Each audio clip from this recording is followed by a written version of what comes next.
Hey everyone, we're going to talk about something very specific here, and it is how Heroes for Hire definitely showcased a major problem with the game. We don't have agency over our roster, and that is going to be compounded with ISO level 2 coming up, and we're going to talk about what that means. So this team is great on paper, right? They do a lot of cool things. They're really hard to beat, and if you invest in them, you're going to win some war fights, right? Yeah, great, awesome.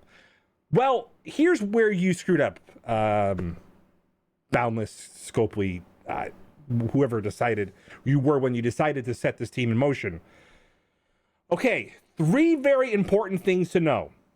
The team will target the highest health, it will target the highest damage, and it will also target the lowest health, highest damaged target. And so there's a couple of things about this I want to talk about. When I was thinking about, and we'll break down the abilities here in a moment, when I was thinking about potential counters and why some people's counters were working and mine didn't, it came down to one thing. We have no control over the red stars we get on a character. We have no control over the red stars they represent on a character. We'll talk about what that means. And we have no control over ISOs once we bring them up, unless we switch classes and get them at a lower level, which is counterintuitive because, you know, you've got me hoarding ions now.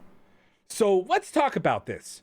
This is a major oversight. Unless you're planning on making major changes where we can turn on or off our red stars, you screwed up. And it's bad. It's really bad. Because going forward, it's already obvious that you used balanced teams to test these out. Okay, it is very obvious that you use 4 red, 4 star against 4 red, 4 star, or whatever, 7 star, whatever.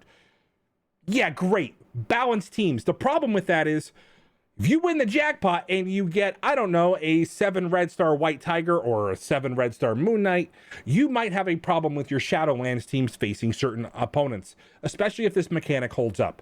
So let's talk about it. We'll talk about specifically Iron Fist. All right. This enemy attacks the target with the highest damage. We've seen how that affects it, especially if offense up on certain targets on spawn. We'll talk about her passive here, and this is important.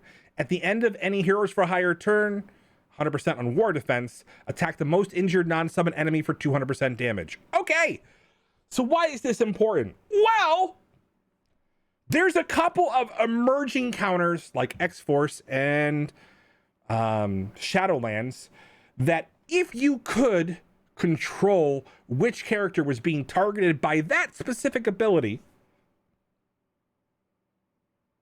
like Elektra, Daredevil, Elektra, Deadpool, that literally you can control the outcome of the fight. So I've seen other people who have that balance on their team make it work, where Elektra is the lowest health and taking the most damage and rezzing and reviving and just basically laughing everything off because she's like, hi, I'm back, hi, I'm back, hi, I'm back. And the team's not able to get a good footing until you've already annihilated them. Shadowlands is off the chart good if you can make that work. But guess what? You have no control over it. Why? Why is this a thing?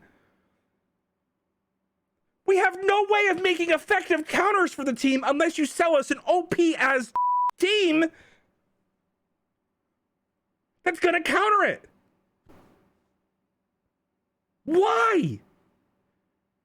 So here's the problem. Infinity Watch will more than likely counter this team and set their doom. So by the way, if you invested in this team, the fact that they spawn with immunity on spawn, all these inability to clear buffs and whatnot, they're already set in motion that they're going to erase this team. But guess what? You've got a whole month until the end of June, early July, when Adam Warlock is finally released. Yeah. Congratulations. If you built a war defense team yet again, you won a couple of wars, but the offense team will make short work of them soon. Already on paper, we can see how they're starting to take them off the field. There will be a couple of exceptions probably down the road here, but not very many. The team is definitely going to be finished here. But at the end of the day, the counters that we could have already had in game. So let's take a look at X-Force, because I think this is where we're going to talk about it, and this is where I had the problem. So I was trying to figure out how I could make sure that my Deadpool was consistently targeted in the whole hit parade. And the problem with that is, even if he was the highest health target, so even if I brought him to G15, I still have Domino, who is going to get Colleen winged pretty much on the first time that you get defense up from our lovely hero Luke Cage. So we just didn't have the ability to maintain that. Now, if I could make him like a 4 red star, if I could change the way that he was represented, because I did see some people have some luck with X-Force, and when I broke it down, it came down to that very specific thing. Their gear level on their Deadpool made sure he was targeted, and he was dying to Colleen wing over and over and over again. But the problem is you can't control how to make that happen. So if you're going to give us these priority targets that bypass all of that, maybe down the road we get a slider where we can turn these on or off, but I'm not sure I even want that because we have enough issues here. But I played around with some ISO levels, trying different levels of ions, just isn't enough of a change. And now if I equip ISO 2, well, I can't go in here and, let's say, switch him to a level 1 fortifier to try to make that health pool lower than, a Domino to make it work. So these counters are becoming very, very specific based on power levels. And we don't have the agency. And we can get a 7 red star on a character, doesn't matter, that throws off the balance of a team when it comes to countering. And that's bad. Imagine if I'm working with my Shadowlands and my team works, and then I get a 7 red star on a character, and it significantly changes the way that it functions in war. And through no fault of my own, from simply upgrading my roster and winning the actual lottery, my team works less, doesn't work as well. So our biggest frustration is the fact that we just don't have agency. We don't have the ability to control what we bring up. We rely on RNG, on luck, way too much. And so our rosters are largely varying in difficulty and degree. And if you add a difficult team like Heroes for Hire, where you have to know those 3 things and they can change pretty quickly, well, it's pretty bad for the game. So RNG, we need more agency. We need to figure out the balance, maybe potentially turn things on or off. It is definitely showing, and I'm not sure I would advocate another team that does specifically what Heroes for Hire on defense does, because it definitely exposed some of the big problems.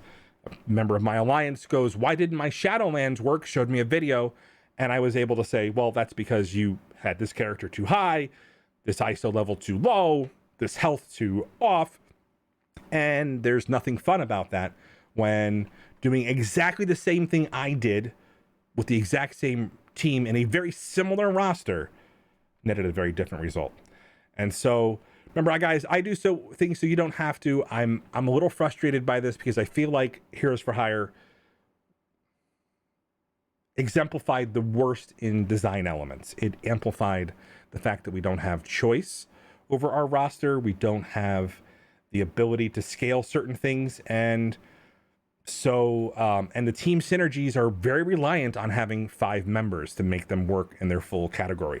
Imagine if we could take a X-Force and swap a character out that would become the targeting factor and allow you to make sure that you weren't relying on Deadpool to take that damage. There's just so many pieces of the puzzle that they just didn't take into account when they built this team. And I love this game. I think there's a lot of great things going forward, but Heroes for Hire is scary.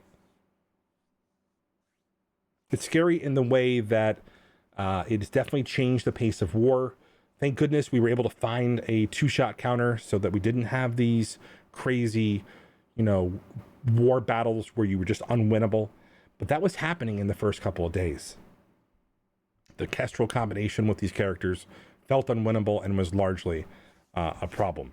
And so, again, thank you guys to the RemanX guys for helping us figure that out, getting some footage, and allowing us to refine the techniques to help the community so you didn't have to get behind it. So be careful of counters, guys. Be careful of anybody, including the ones I've showed you. All right? I want you to make sure you're very aware of this. Be careful of the counters that anybody has shown you. It's going to work differently. You have to know those three things. Who's your highest health? Okay? After the first turn, when Luke Cage does his defense up, which character is going to get hit and potentially become the lowest health character? And who has the highest attack in what order? Will they have offense up? Will it get stripped? These are all things you have to ask yourself, and it is something you have to use to get used to these fights.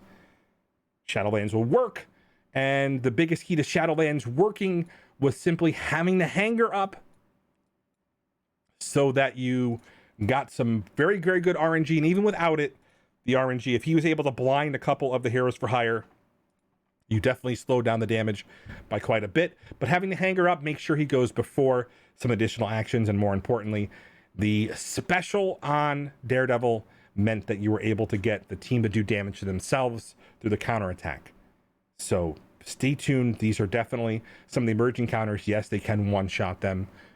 No, they can't punch up. Yes, you have to know all those things we talked about. Highest health, highest damage, and who's going to be taking the Colleen Wing assist, and will likely take it for the rest of the team here. All right, guys. Remember, love you much. Patch is on its way. A lot more information coming soon.